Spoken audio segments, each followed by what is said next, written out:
hyvästä kuolemasta ja eutanasiasta. Täällä vieraana Juha Hänninen, puheenjohtaja Oikeus arvokkaaseen kuolemaan ry:stä. Olet myös lääkäri ja entinen Terhokodin johtaja. Hyvää huomenta vaan. Huomenta. Ja Mira Pajunen, puheenjohtaja Suomen palliatiivisen hoidon yhdistys. Huomenta. Lähdetään siitä liikkeelle. Selittäkää, mikä on, vaikka kysyn Mira Pajunen sinulta, mikä on palliatiivisen hoidon ja saattohoidon ero? No, palliatiivinen hoito on oireenmukaista hoitoa, joka aloitetaan siinä vaiheessa, kun sairaus on parantumaton eikä parantavaa hoitoa ole annettavissa.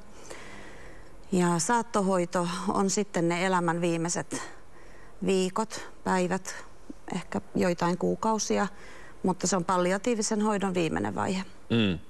Mihin tällä, Juha Hänninen, olet ollut Terhokodin johtaja ja Terhokodissa siis annetaan saattohoitoa.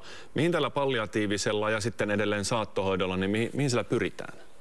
No, palliatiivisella hoidolla pyritään takaamaan, että sairastavan ihmisen elämä olisi mahdollisimman hyvää ja oireetonta ja tuetaan sitä sairauden aiheuttamia vaikeuksissa ja samalla tuetaan sitä koko perhettä. Ja saattohoito pyrkii takaamaan, että se itse kuoleminen olisi mahdollisimman tuskatonta ja helppoa. Miten se käytännössä sitten tapahtuu? Mitä se hoito ihan käytännössä on? No, se on ihan perustarpeista hyvää huolehtimista ja sitten oireiden lievittämistä, tehokasta oireiden lievittämistä. Että oireet voi olla hyvin moninaiset. Ja sitten ihan oleellinen asia hyvässä saattohoidossa on myös se, että läheiset huomioidaan. Että siinä hoidetaan koko perhettä. Onko se pääsääntöisesti aina kivun lievittämistä sitten? Ei kaikki ole kivuliaita. Se tietysti hyvä lääkehoito ja hyvä oireiden hoito on yksi osa sitä. Ja sen takia tarvitaan lääkäreiltä osaamista, että osaa määritellä sen, että mikä lääke auttaa tähän. Kipujakin on monenlaisia. No, miten hyvin täällä pyritään siis hyvään kuolemaan? Eikö niin? Sehän se tavoite tässä on. Kyllä, tai oikeastaan voisi sanoa kuolemiseen. Se edeltävä aika olisi mahdollisimman oireetonta ja hyvää. Niin, ehkä sen voisi kiteyttää jotenkin niin, että siinä pyritään hyvään ja laadukkaaseen loppuelämään. Että se elämä on arvokasta ja hyvää, oman näköistä. No, miten hyvin tämä ihanne tällä hetkellä Suomessa toteutuu? Vaihtelevasti. Meillähän on hyvin laaja tämmöinen palliatiivisen hoidon verkosto nykyään olemassa. Poliklinikoita suurissa sairaaloissa ja pienemmissäkin, ja saattohoidon yksiköitä on paljon enemmän kuin silloin muinaisessa historiassa, kun minä aloitin nämä työt. Että se huomattavasti on kehittynyt, mutta sitten siellä on semmoisia katvealueita, nimenomaan ehkä vanhustenhuolto on yksi semmoinen. Mikä sen määrää? Onko se niin yksinkertaista, että jos vaan löytyy tämmöinen palliatiivisen hoidon yksikkö sieltä, missä ihminen on ja hän sinne pääsee, niin silloin kyllä tämä toteutuu, tämä hyvä loppuelämä? No, ei se varmaan ihan niin yksiselitteistä ole, että palliatiivisia yksiköitä Suomessa on paljon perustettu ja se on kehittynyt tosi paljon viime vuosina, viimeisen 10 vuoden aikana. Mutta se, että ihmiset ohjautuu oikean hoidon piiriin, niin siinä on vielä katvealueita Suomessa ja sitten myöskin se osaamisen varmistaminen ja tämmöinen, niin Suomessa siinä on paljon vielä kehitettävää. Mistä ne katvealueet johtuu? Onko se siis, että lääkäri ei osaa arvioida kunnolla, että puhutaanko potilaasta, mitä potilas tarvitsee vai mistä siinä on kysymys?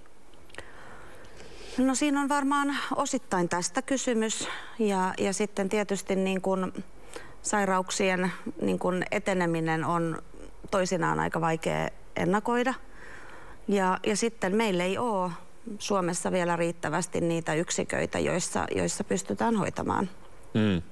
Eli sitä tavallaan semmoista niin kuin valtakunnallista kehittämistä sen osalta, että meillä on riittävä osaaminen, riittävästi sitä henkilöstöä, niin tämä on nyt sekä Lääketieteen yhdistyksen että meidän hoidon yhdistyksen keskeinen tavoite ja että me saadaan turvattua jokaisen parantumattomasti sairaan hoito jokaisella hyvinvointialueella.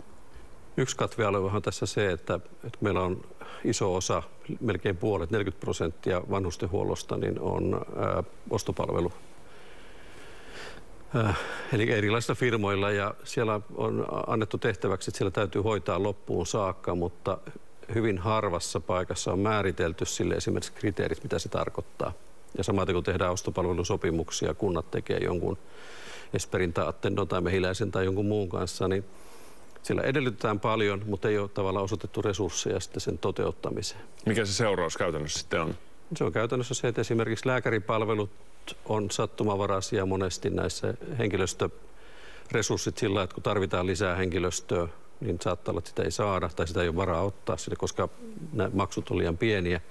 Ja sitten siellä on näiden lääkekeskusten kanssa ongelmia, että siellä ei välttämättä ole tarvittavia lääkkeitä ja niiden oikeutta pitää lääkevarastoja siellä.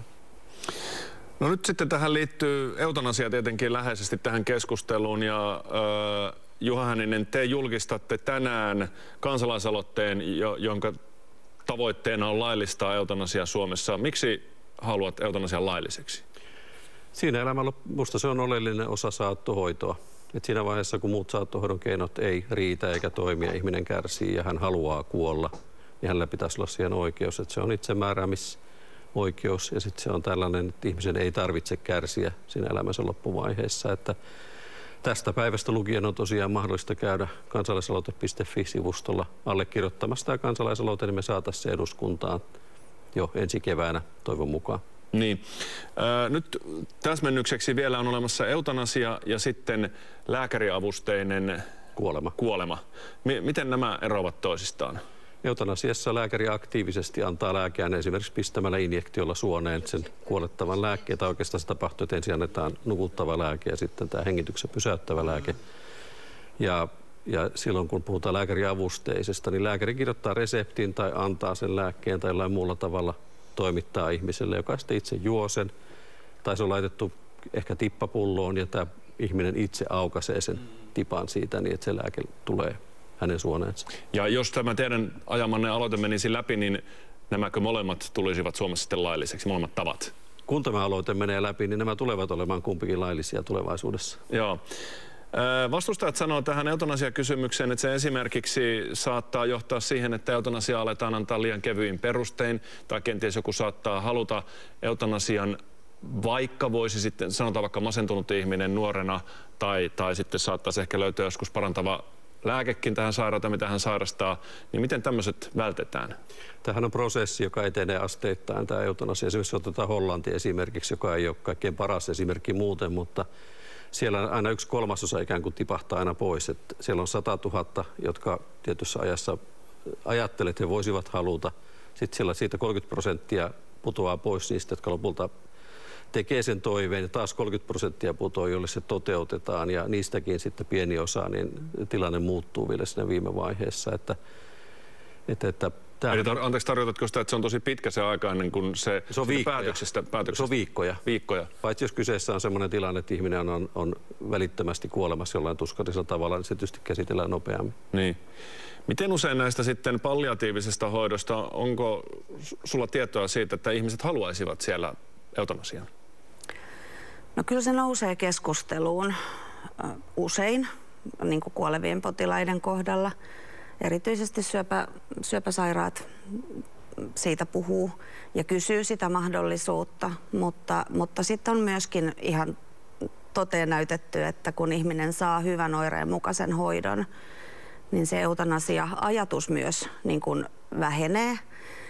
Ja kun ihmisen ei tarvitse kärsiä niistä valtavista kivuista, oireista, ahdistuksesta, että se on tosi moni niin kuin syinen se ongelmaverkko siinä.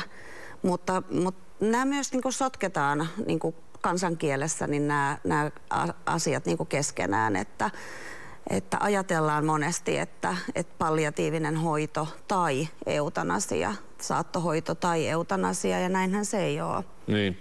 Että ne ei ole niin kuin keskenään mitenkään vastakkain sillä lailla, tai vaihtoehtoisia. Onko Juha Hänninen jotain arvioita siitä, että kuinka paljon kenties Suomessa voisi päätyä ihmiset tekemään eutanasian? No mä oon tehnyt tämmöisen oman vedetään hatusta -arvion, joka perustuu siihen esimerkiksi, miten Kanadassa asiat.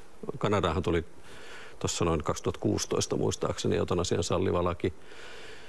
Niin Suomessa olisi jotain 700 ja 900 välillä ihmistä vuosittain. Sitten kun tämä toiminta on vakiintunut, niin kuin Kanadassa kun se vakiintui, se tuli tutuksi, että se oli mahdollista ja lääkärit tunsi sen, ihmiset tunsi sen, niin Ehkä sitä suuruusluokkaa. 700–900. No se on arvio, joka ei perustu mihinkään muuhun kuin tämmöinen, että on katsottu joidenkin muiden maiden kokemuksia, että miltä se voisi näyttää meille. Kiitoksia vierailusta. Juha Hänninen, Oikeus arvokkaaseen kuolemaan ryn puheenjohtaja, ja Mira Pajunen, Suomen palliatiivisen hoidon yhdistyksen puheenjohtaja. Kello tulee 9:30. Nyt tulossa uutiset ja sää, ja sen jälkeen asiaa siitä, miksei suomalaiset syö suomalaista kalaa.